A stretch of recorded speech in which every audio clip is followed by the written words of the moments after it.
The State of Crypto is presented by Tron, connecting the world to the power of cryptocurrency. All right.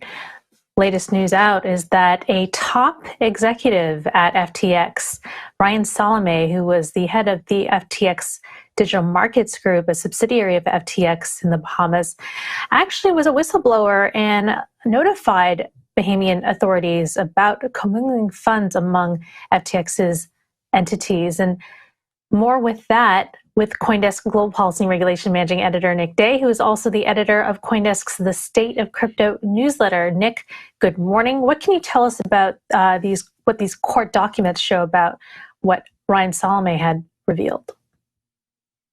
Good morning. Yeah, so these are Bahamian court documents, meaning in the Bahamian Supreme Court rather than in the U.S. bankruptcy filings.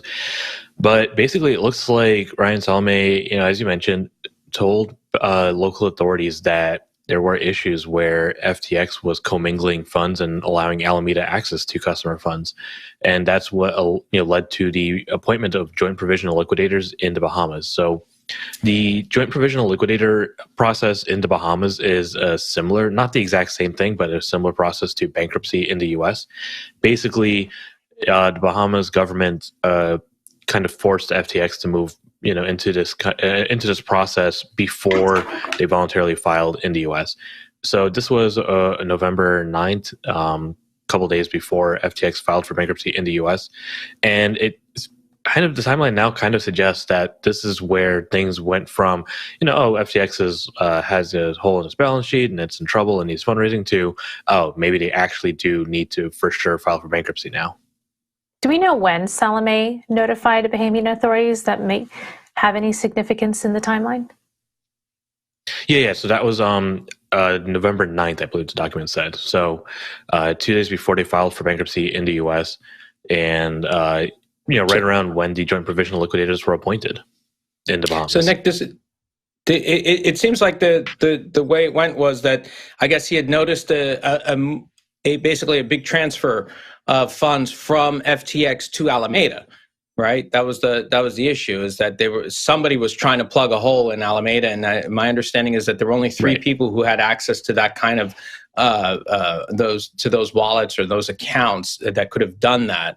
And that he was like, "Hey, this isn't cool," basically, and that's how it all, right? Correct. That's sort of like, it's a very specific transfer. Right. There was like one transfer that freaked him out.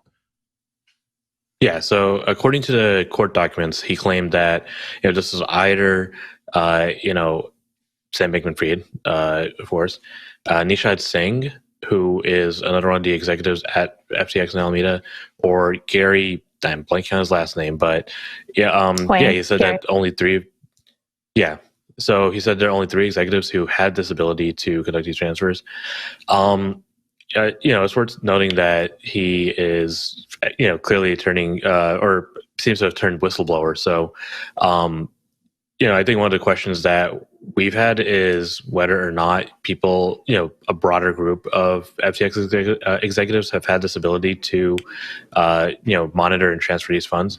But this claim that it had to have been, Sam Bankman-Fried, kind of really stands in jarring contrast to what Sam himself has said about, how Alameda's been able to access these funds. I'm sure you've seen the interviews where he said, "Oh, well, they just happened. I had no idea. I couldn't have done this," or, So I don't know how to it'll be interesting to see. Yeah, exactly. So it'll be interesting to see how these two, I would say, sharply contrasting claims are reconciled as these various court proceedings move forward.